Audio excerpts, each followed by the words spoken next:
हम डिस्कस करने वाले हैं कार्बोहाइड्रेट्स के बारे में। वेलकम टू माय चैनल नमस्कार academy, this is Himanshu. Let's start your topic. So basically जैसा कि आप जानते हैं ये एक वीडियो सीरीज चल रही है स्टूडेंट की डिमांड पे। असिस्टेंट डेयरी केमिस्ट और लैब असिस्टेंट आरसीडीएफ की जो वैकेंसी है आपके राजस्थान डेयरी फेडरेशन कॉर्पोरेशन की, जिसमें कि असिस्टेंट डेयरी केमिस्ट और लैब असिस्टेंट के सिलेबस को हम एक एक टॉपिक वाइज डिस्कस करते जा रहे हैं। सबसे पहले हमने एनालिटिकल केमिस्ट्री को कंप्लीट किया, जिसमें कि हमने analytical chemistry, UV spectroscopy, chromatography, HPLC, इन सारे टॉपिक को डिस्कस किया। उसके बाद आज हम डिस्कस करने वाले हैं, अब हम स्टार्ट करने वाले हैं बायोकेमिस्ट्री के बारे में, जिसमें कि हम carbohydrate, protein, amino acid, lipid, vitamin, food additive और रिमेनिंग जितने भी टॉपिक हैं उसके बारे में डिस्कस करेंगे। तो आज का हमारा जो टॉपिक है वो कार्बोहाइड्रेट है। चलिए स्टार्ट करते हैं। ओके, तो फर्स्ट ऑफ ऑल कार्बोहाइड्रेट होते क्या हैं? सबसे पहले हमें डेफिनेशन की बात अलग है। देखिए कार्बोहाइड्रेट्स यहाँ पे अगर मैं बात करूँ, यहाँ पे आप कंपटीशन एग्जामिनेशन की तैयारी कर रहे हैं, जहाँ पे आपको डायरेक्टली क्वेश्चन तो आएगा नहीं कि define carbohydrate and define the classification of carbohydrate. उसी में से एक क्वेश्चन ऐसा जो बनता है उस हिसाब से मैं नोट करवाता जाऊंगा कि इस टॉपिक में से क्वेश्चन जो बनने के चांसेस रहेंगे। वही पहले सबसे पहले मैं आपको इजी वे में समझा दूंगा कि किस हिसाब से हमको समझना है, होता क्या है, बेसिक फंडा सब हम पता होना चाहिए। कार्बोहाइड्रेट है क्या, क्यों यूज कर रहे हैं, क्या क्या आइडेंटिफिकेशन टेस्ट है, उसके बारे में। तो चलिए स्टार्ट करते हैं। फर्स्ट ऑफ ऑल कार्बोहाइड्रेट क्या है? देखिए कार्बोहाइड्रेट जो है ये हम पढ़ते हैं बायोकेमिस्ट्री में। बायोकेमिस्ट्री का मतलब क्या है कि अपने बॉडी के अंदर जो केमिस्ट्री है, तो बॉडी के अंदर जो केमिस्ट्री चल रही है, बायोलॉजिकल एंड केमिस्ट्री के बीच में जो रिलेशन है, मतलब जो सेल है अपनी, सेल को हम हिंदी में क्या बोलते हैं, कोशिका है, जो कोशिका को जो एनर्जी फूड है, मतलब उसका जो रनिंग जो प्रोसेस आप देख रहे हैं वो कैसे चल रहा है, कोई न कोई कंपाउंड उसके पीछे रिस्पॉन्सिबल है, चाहे वो कार्बोहाइड्रेट हो, प्रोटीन्स हो, एमिनो एसिड्स हो, उनके कारण से हमारी बॉडी जो है प्रॉपर वे में फंक्शनिंग कर रही है। तो ये जो इकाई यूनिट्स है, ये कार्बोहाइड्रेट्स है, वो किस हिसाब से रहते हैं, कितने टाइप के होते हैं, उसके बारे में हमने पढ़ना है। चलिए, तो कार्बोहाइड्रेट्स का मतलब है जिसमें कार्बन हो, हाइड्रोजन हो और ऑक्सीजन हो, इन तीनों का समावेश में बोल सकता हूं कार्बोहाइड्रेट। तो carbohydrates are the polyhydroxide of aldehydes and ketone. जैसे कि आपने 12th क्लास में पढ़ा होगा, एल्डिहाइड कीटोन्स के पूरे चैप्टर पढ़े होंगे। अब आपको पता चल गया होगा कि वो इंपॉर्टेंट क्यों थे, बिकॉज कार्बोहाइड्रेट क्या है? Carbohydrate is a polyhydroxide of aldehydes and ketones, they are considered as a product, they are important constituent of diet. मतलब जैसे कि हम जानते हैं कार्बोहाइड्रेट जो हमारे फूड में, डाइट्स में होना बहुत ही जरूरी है ताकि हमारी बॉडी की फंक्शनिंग जो है वो प्रॉपर वे में रहे। ओके, तो कार्बोहाइड्रेट यहां तक तो हमने समझ लिया कि सर कार्बोहाइड्रेट जो है वो पॉलीहाइड्रोक्साइड एल्डिहाइड है या फिर तो क्या है, कीटोन है। तो इसमें क्या होगा, देखिए the aldehyde sugars are also called aldoses and with ketone group are also ketoses. Okay, तो कीटोन एंड एल्डिहाइड का जो ग्रुप है, polyhydroxide of ketone and aldehyde, उसी को हम बोलेंगे कार्बोहाइड्रेट। अब मैं बात करता हूं इसके कुछ क्लासिफिकेशन के बारे में। तो क्लासिफिकेशन क्या रहेगा? देखिए 3 टाइप के क्लासिफाइड हम कर सकते हैं। इसके लिए मैं एक और डायग्राम आपके समझाना चाहूंगा क्लासिफिकेशन के लिए। मोस्ट इंपॉर्टेंट देखिए, कार्बोहाइड्रेट जो है बेसिकली 3 टाइप के हैं। कौन कौन से? Sir monosaccharide, disaccharide and polysaccharide.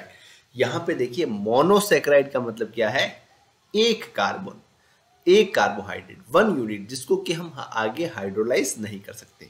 Disaccharide, die बोले तो 2, जिसको कि 2 मॉइटी जो प्रेजेंट होती है, जैसे कि maltose, sucrose, lactose, and polysaccharide जिसमें से 1 से 3 से ज्यादा जो है कार्बोहाइड्रेट प्रेजेंट होते हैं, उसको हम पॉलीसेक्राइड बोलते हैं, जैसे कि स्टार्च है, ग्लाइकोजन है, सेल्यूलोज है।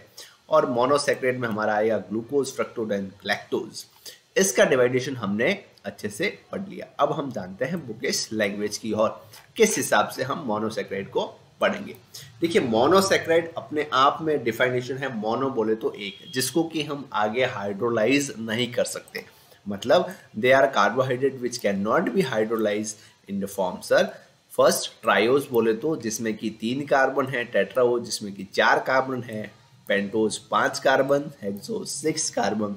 तो ग्लूकोज जो है, जैसे कि हम पढ़ते हैं कि ग्लूकोज पीने से एनर्जी आ जाती है, तो जो ग्लूकोज है वो हेक्सोज और मोनोसैकेराइड्स का एग्जाम्पल है, जिसको कि हम सिंपल शुगर के नाम से जानते हैं। तो यहाँ पे देखिए, ये मैं एग्जांपल लेना चाहूंगा फोर्थ पॉइंट, हेक्सोज जिसमें पड़ा। हेक्सोज का मतलब क्या है? 6 कार्बन एटम, 6 कार्बन एटम। तो यहाँ पे देखिए, जिसका एल्डोज जो ग्रुप है, मतलब जिसका एल्डिहाइड जो ग्रुप है, जिसको हम ग्लूकोज बोलेंगे, और जिसका 6 कार्बन में कीटो ग्रुप जो है, कीटो हेक्सोज है, जिसको हम फ्रक्टोज बोलेंगे। तो ये डिफरेंस आपको पता चल गया होगा यहाँ पे, कि जिसमें कि हम क्या बोल रहे हैं सर, जिसमें अगर एल्डिहाइड है तो ग्लूकोज है, और कीटोज है तो फ्रक्टोज है। मतलब कीटो फॉर्म इसका जो है वो फ्रक्टोज है, और एल्डिहाइड फॉर्म जो है वो ग्लूकोज रहेगा, फॉर एग्जांपल समझने के लिए। नेक्स्ट मैं बात करता हूं डाइसैकेराइड। डाइसैकेराइड का मतलब है जिसमें कि 2 molecule of same different monosaccharide, मतलब एक से अधिक मोनोसैकेराइड जिसमें पाए जाते हैं, उसको मैं डाइसैकेराइड के नाम से जान सकता हूं।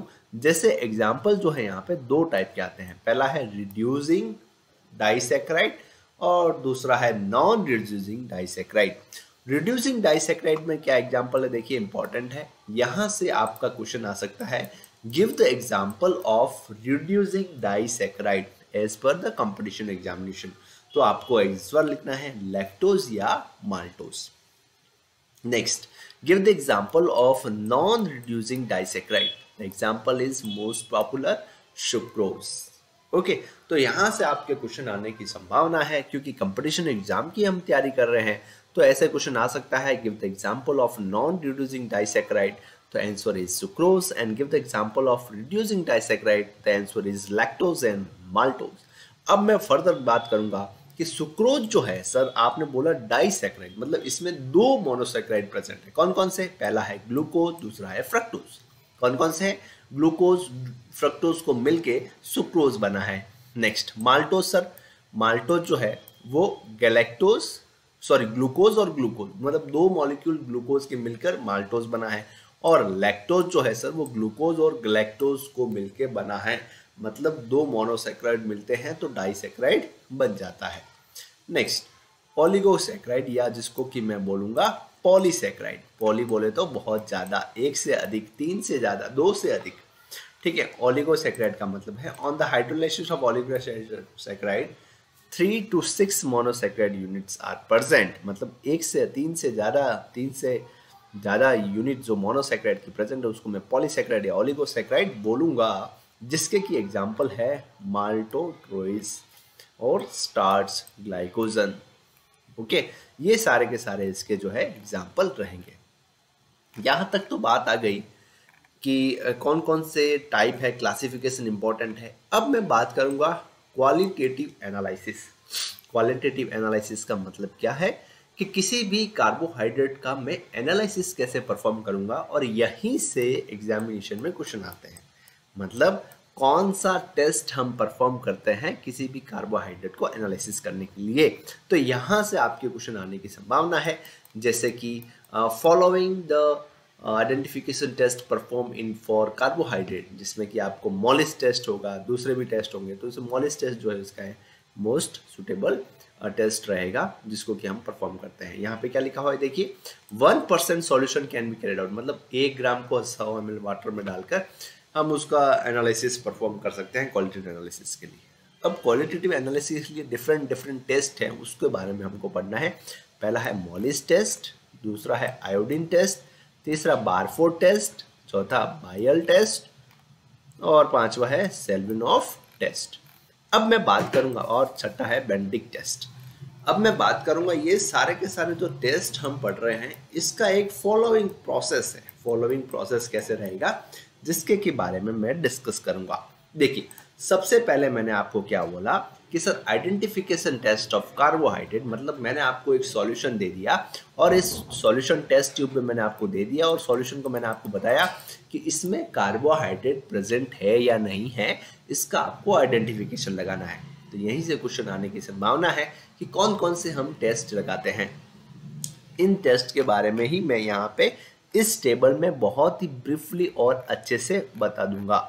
चलिए पहले हम इस टेबल को समझ लेते हैं, उसके बाद में उस थ्योरेटिकल भी पढ़ लेंगे उन टेस्ट के बारे में। चलिए, तो पहले अननोन सैंपल मतलब इसमें कार्बोहाइड्रेट है या नहीं है वही आपको पता लगाना। तो सबसे पहले हम परफॉर्म करेंगे मॉलिस टेस्ट। मॉलिस टेस्ट का एक प्रोसेसर है, प्रोसेसर क्या है उसके बारे में हम आगे बढ़ लेंगे। मॉलिस टेस्ट परफॉर्म करेंगे। सबसे पहला जो अगर किसी भी अननोन सैंपल पर मुझे पता लगाना है कि सर इसमें कार्बोहाइड्रेट है या नहीं है, तो सबसे पहले मैं जो टेस्ट परफॉर्म करूंगा उस टेस्ट का नाम है मॉलिस टेस्ट। मॉलिस टेस्ट में अगर मेरे को पर्पल कलर की रिंग दिखाई देती है टेस्ट ट्यूब में, इसका मतलब यहाँ पे कार्बोहाइड्रेट के लिए जो टेस्ट है ये पॉजिटिव आ गया। अगर नहीं दिखाई देती इसका मतलब इसमें कार्बोहाइड्रेट नहीं है, सैंपल को डिस्कार्ड कर दो। अगर रिंग दिखाई देती है इसका मतलब इसमें कार्बोहाइड्रेट प्रेजेंट है। देखिए यहाँ तक हमें इतना ही पता चला कि इसमें कार्बोहाइड्रेट प्रेजेंट है। कौन सा कार्बोहाइड्रेट है, मोनोसैकेराइड है, डाइसैकेराइड है, पॉलीसैकेराइड है, वो अभी तक पता नहीं चला। उसके लिए फर्दर मैं एक से एक टेस्ट बताऊंगा और हमको पता चल जाएगा कि कौन सा कार्बोहाइड्रेट इसमें प्रेजेंट होगा।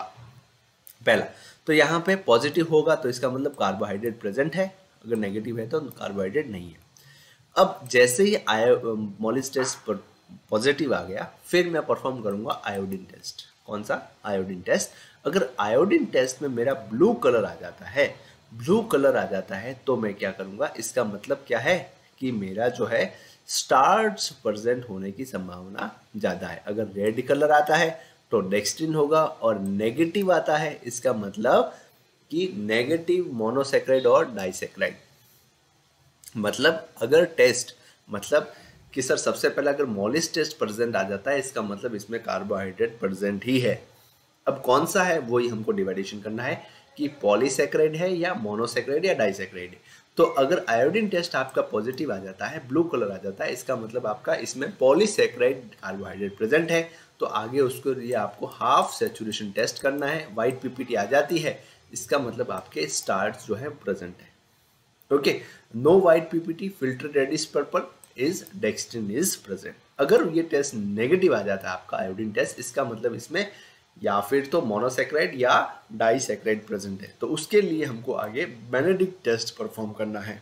बेनेडिक्ट टेस्ट में क्या करेंगे, ग्रीन येलो कलर आ रहा है तो इसका मतलब बारफोर्ड टेस्ट परफॉर्म करना है। बारफोर्ड के बाद हमें पता चल जाएगा कि इसमें ग्लूकोज है या फ्रक्टोज है या फिर माल्टोज या लैक्टोज है, मतलब मोनोसैकेराइड है या फिर डाइसैकेराइड है।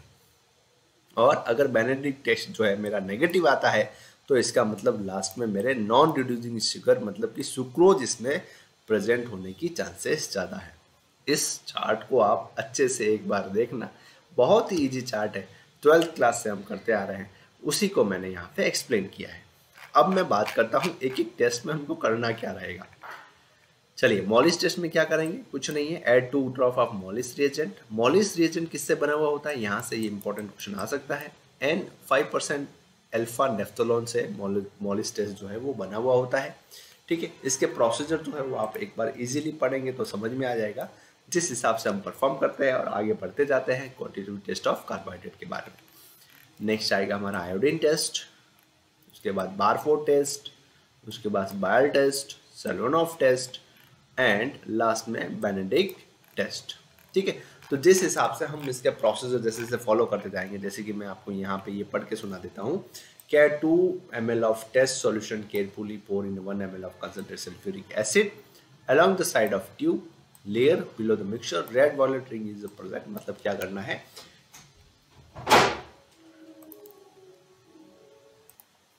Okay sorry for disturbance.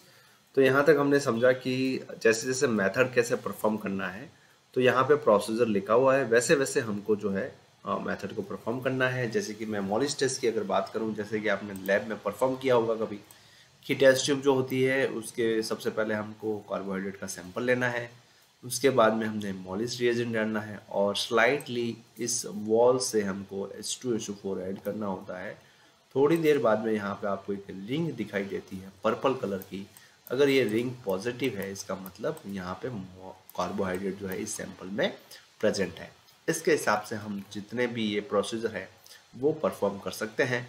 आपके एग्जामिनेशन में जो प्रोसीजर नहीं पूछा जाएगा, खाली इतना पूछा जाएगा कि टेस्ट कौन कौन से हैं और कब कब वो टेस्ट परफॉर्म करते हैं, क्लासिफिकेशन क्या क्या है और क्लासिफिकेशन में कौन कौन से एग्जाम्पल है। जैसे कि मैंने आपको यहाँ पे ये एग्जाम्पल जो है वो बताए थे।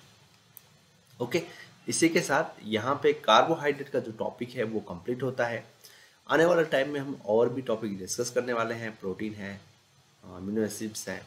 ओके, सो बने रहिए।